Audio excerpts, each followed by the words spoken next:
Bonjour à toutes et à tous, vous êtes bien sur Média TV, c'est parti pour une demi-heure de décryptage, voire d'apprentissage. Deux médecins aujourd'hui sont avec nous, l'un soigne des humains, l'autre des animaux. Dans la première partie de cette émission, nous reviendrons sur la première édition du GITEX Health Africa avec cette question: faut-il de l'IA dans la médecine? On va tenter d'y répondre avec le docteur Kamal El Yansli, directeur régional de la santé dans la région de Beni Mellel Khénifra. Et ensuite, on ira faire un tour du côté du zoo de Rabat où on va se pencher sur la gestion de leurs différentes espèces et sur les liens entre leur mission scientifique et le grand public. Et puis, à mes côtés, mon fidèle ami, comme d'habitude, Bachir Thiam. J'oublie pas de vous présenter aujourd'hui, vous voyez? Tant mieux pour vous. J'ai eu des menaces, hein, voilà. Bon, on va démarrer avec vous, docteur Kamal El Yansli. Bonjour. Bonjour, Monsieur Mehdi. Merci beaucoup pour l'invitation. Tout le plaisir est pour moi, hein, vous savez. Alors, vous étiez donc au GITEX Health Africa cette semaine. Le ministère de la Santé a signé un partenariat avec la start-up Deep Echo. Donc, son projet, en gros, si je fais un gros résumé, c'est de mettre de l'IA dans le diagnostic prénatal. Et c'est votre région, d'ailleurs, qui va servir de zone de test, en quelque sorte, pour ce projet. Alors, ça marche comment, ce projet? Vous pouvez m'expliquer? Bon, merci encore une fois, Média TV, pour l'invitation. Donc, effectivement, on était à GITEX essentiellement et premièrement, on doit contextualiser la chose. Vous savez tous que la généralisation de la protection sociale, c'est un chantier royal de Sa Majesté Mohamed VI, que Dieu l'assiste et le glorifie. Bien sûr, cette généralisation de la protection sociale ne peut pas être aboutie sauf s'il y a une refonte du système de santé. Parmi les piliers de cette refonte, il y a premièrement la mise à niveau des établissements de soins et par la suite la digitalisation comme étant un levier pour bien sûr l'amélioration de la gestion des données et tout. Bon, dans cette optique-là que vient l'intelligence artificielle ou bien l'outil assisté par l'intelligence artificielle pour renforcer et pour améliorer davantage surtout la santé maternelle et infantile au niveau du royaume. Initialement, Monsieur le ministre, il a donné ses instructions pour commencer de la région de Beni Mellel Khénifra. Il faut rappeler que la région de Beni Mellel Khénifra, c'est une région parmi les 12 régions du Maroc, du royaume. Il contient un certain nombre de populations qui dépassent les 2 500 000 habitants, dont 40% ils sont situés au milieu rural. Bien sûr, la région il est avec une certaine spécificité montagneuse. Lesquelles? Quelle spécificité? La population est située à plus de 1800 mètres d'altitude, avec des zones relativement d'accès difficiles. Bon, quand même, le ministère de la Santé, il a quand même fourni beaucoup d'efforts dans ce sens, surtout dans le cadre de l'amélioration de la santé maternelle et infantile, à travers un plan de réduction de la mortalité maternelle. Et il y a quand même une gratuité des soins obstétricaux qui fait en quelque sorte une partie d'attraction vers les établissements de soins pour les femmes ou bien les parturientes viennent nous voir, nous consulter pour savoir l'état d'avancement de leur grossesse. Bien sûr, comme un moyen de gouvernance, il y a quand même la surveillance et l'audit des décès maternels et néonatals comme un moyen de gouvernance pour faire sortir certaines recommandations pour qu'ils ne se répètent pas prochaine. On saisit bien ce que vous nous dites. Juste pour avancer, restez vraiment sur le sujet, monsieur Yansli. Deep Echo, pour en revenir sur cette start-up, elle affirme que sa technologie atteint plus de 95% de précision sur certains diagnostics prénataux et qu'elle a déjà fait l'objet de publications scientifiques reconnues. Il reste quand même 5% de côté. Qui est-ce qui sera juridiquement responsable en cas d'erreur de diagnostic produite ou influencée par l'IA? Bon, je disais tout à l'heure qu'en quoi la région de Beni Mellel Khénifra est une région pilote pour la mise en place de cet outil assistée par l'intelligence artificielle. Certes, l'intelligence artificielle, bien sûr, c'est un outil d'assistance, mais la décision médicale, elle reste toujours humaine. Attention. Bon, pour cet outil-là, c'est sous forme d'un appareil qui se pose sur la ventre de la parturiente. Et la formation ne dure pas longtemps, donc surtout au profit des sages-femmes, etc., afin de nous donner un rapport précis sur l'état d'avancement de la grossesse, la quantité du liquide amniotique, certains paramètres qu'on peut analyser afin de suivre la grossesse des femmes. D'accord. C'était une stratégie particulière de confier une mission stratégique de santé publique à une start-up privée, encore jeune d'ailleurs? Bon, l'intelligence artificielle, je disais que l'innovation, bien sûr, l'innovation doit avancer avec un cadre clair, sécurisé, bien adapté. L'outil va nous permettre par la suite d'améliorer pas mal d'indicateurs, à savoir au profit des femmes enceintes ou bien des parturientes.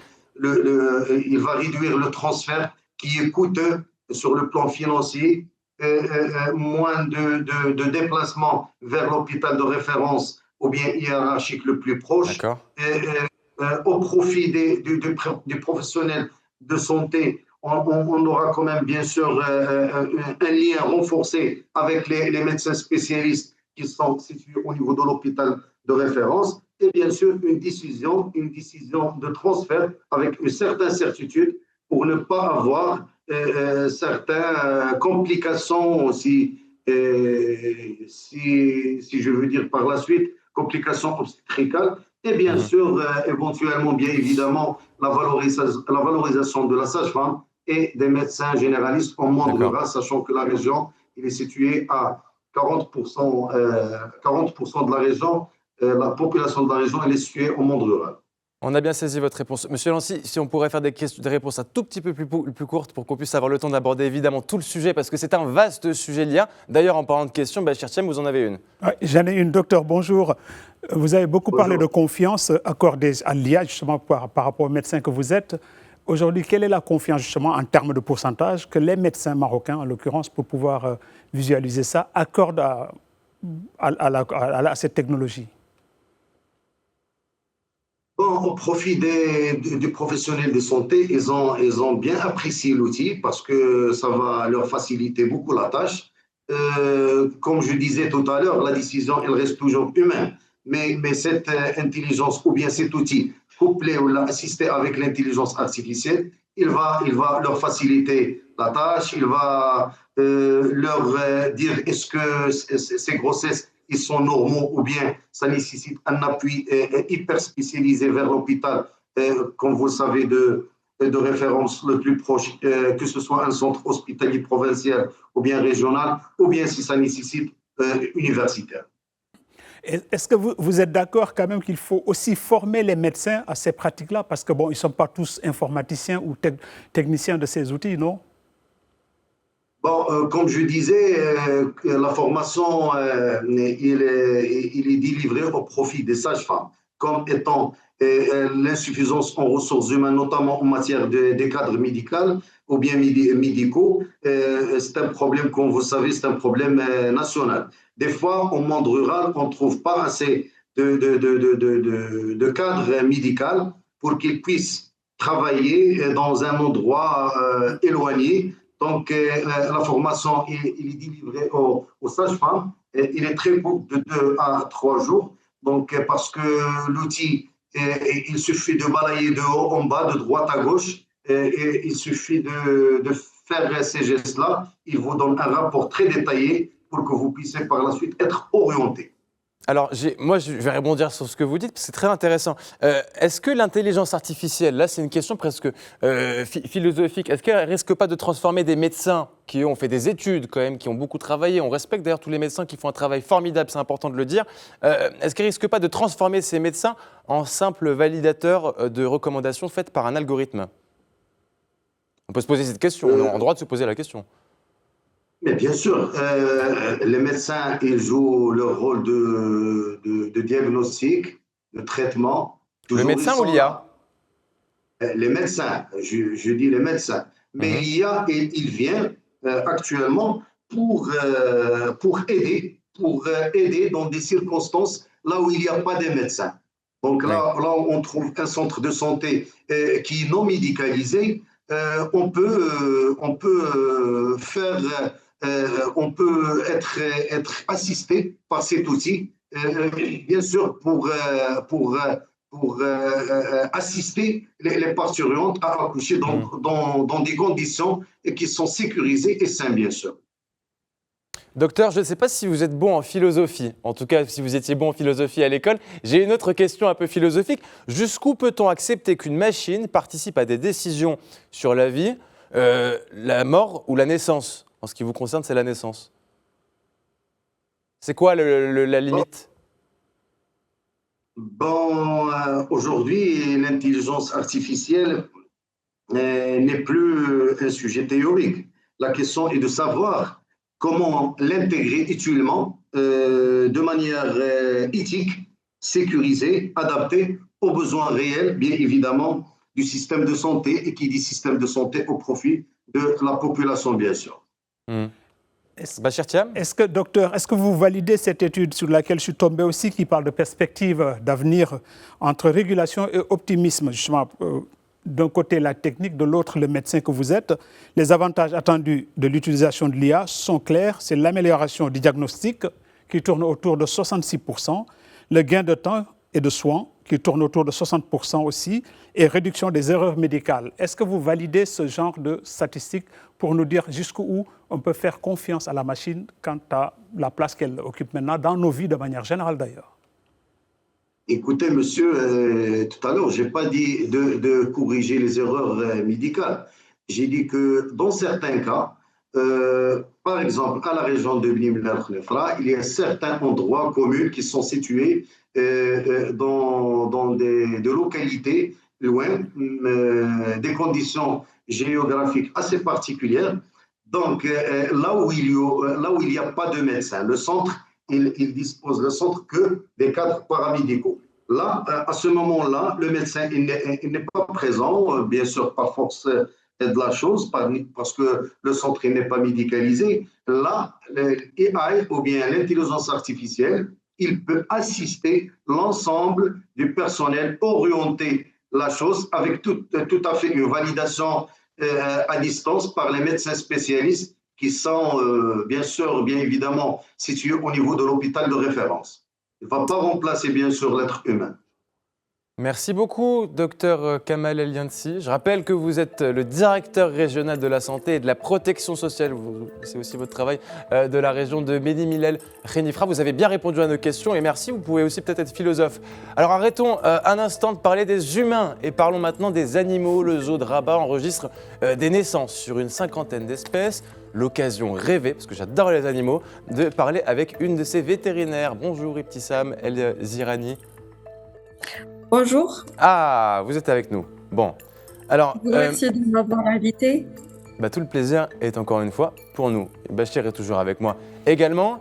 Alors, donc, le Jardin zoologique national de Rabat a enregistré des naissances concernant près de 50 espèces animales durant le premier trimestre 2026. Parmi les espèces les plus importantes pour la conservation figurent la gazelle d'Orca, je ne sais pas si je prononce bien, le mouflon à manchette et le vautour fauve. C'est incroyable.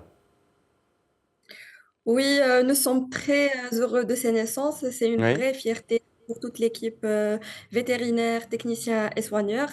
Elle récompense un travail rigoureux mené au quotidien pour assurer le bien-être des animaux et aussi pour favoriser leur reproduction. Mhm. Au-delà de la satisfaction, ces naissances ont aussi une grande importance pour la conservation de cette espèce. D'accord. Donc alors, en parlant d'espèces, le parc abrite aujourd'hui plus de 2000 animaux représentant 170 espèces, dont 28 espèces menacées. Le zoo mène également 22 programmes de conservation visant environ 50 espèces rares. ou en danger d'extinction. Alors moi, ma première question, comment le zoo il réussit à favoriser la reproduction d'espèces aussi sensibles? Alors, derrière chaque naissance, il y a un travail de fond qui est Ouais, considérable, qui repose sur une étroite collaboration entre l'équipe vétérinaire, techniciens et soigneurs, nous assurant non seulement le suivi sanitaire des animaux à travers des programmes rigoureux de prophylaxie, mais aussi le suivi reproductif et éthologique, pardon, en lien avec des programmes scientifiques internationaux. Alors, récemment, effectivement, nous avons réussi à enregistrer plusieurs naissances importantes aux zoos, notamment chez le vautour fauve, ouais. l'ibis, l'îlette, Eudicnem criard, et ainsi que d'autres espèces également. Ces réussites sont aussi le résultat d'une préparation rigoureuse et continue. Chaque espèce, effectivement, présente des particularités biologiques propres. Certaines sont très sensibles au stress, d'autres ont des cycles reproductifs complexes avec des exigences environnementales spécifiques. Notre mission est de recréer des conditions optimales, proches de leur milieu naturel, tout en garantissant leur bien-être et leur sécurité. Mhm. Bien sûr, ces naissances illustrent avant tout la qualité du travail coordonné, Mhm. où chaque intervenant joue un rôle essentiel dans le suivi, la prévention et la réussite de la reproduction. D'accord. Alors, parmi ces espèces, quels animaux nouveau-nés attirent le plus de visiteurs? Généralement, ce sont les naissances des lions de l'Atlas Oui, qui attirent le plus les visiteurs. d'accord. Au-delà de ce que vous faites au quotidien, est-ce qu'il y a d'autres démarches que vous entreprenez justement pour le tourisme? Parce que les gens viennent visiter aussi, je crois, le zoo. Donc il y a ce volet touristique, donc économique. Qu'est-ce que vous faites par ailleurs pour justement pour que ça soit rentable par ailleurs, quoi? Alors, pour la sensibilisation du public, pour nous, est une composante essentielle de notre mission. Le zoo permet aux visiteurs de découvrir des espèces qu'ils ne verraient pas autrement et de Ah, bien. créer un lien émotionnel avec elles. Ce lien est fondamental pour faire passer des messages de conservation. Ils nous permettent aussi d'expliquer des enjeux environnementaux, de mettre en lumière des travaux scientifiques et vétérinaires réalisés en coulisses et d'encourager aussi des comportements plus responsables vis-à-vis de la biodiversité. L'objectif est de chaque visite soit une expérience qui est enrichissante et éducative, Mhm. où le public prend conscience de l'importance de préserver ces espèces et des écosystèmes dont elles dépendent.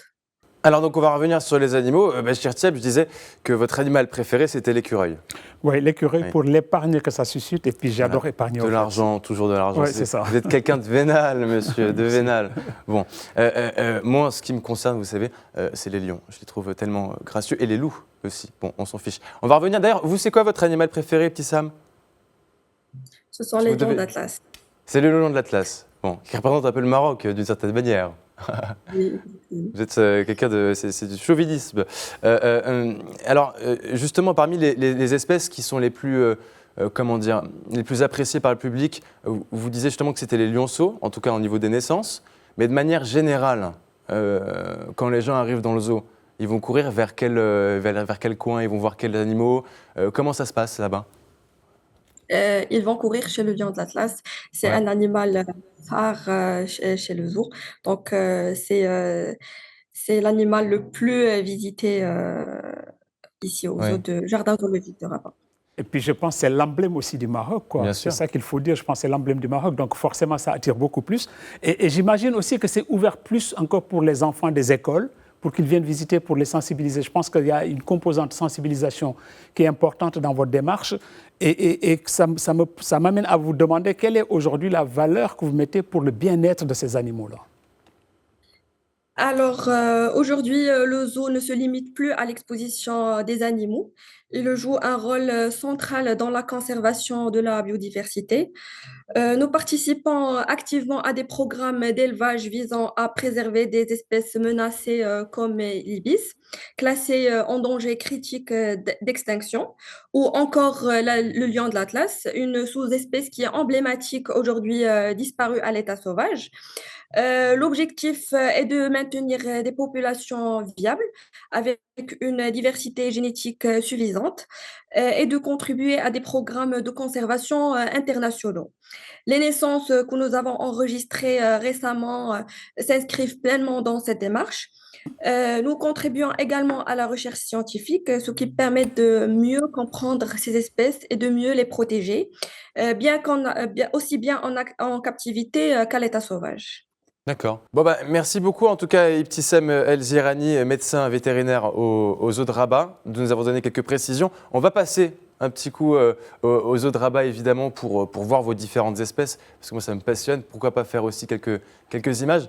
Bachir, je me tourne un petit peu vers vous parce que vous n'avez pas beaucoup parlé sur ce sujet. Vous avez quand même, on avait discuté un peu ensemble du zoo, etc. Parce que moi, c'est un sujet qui vraiment quand j'ai vu cet article, je me suis dit, ça c'est marrant de parler d'animaux parce que on n'en parle pas, mais le Maroc aujourd'hui investit beaucoup là-dessus.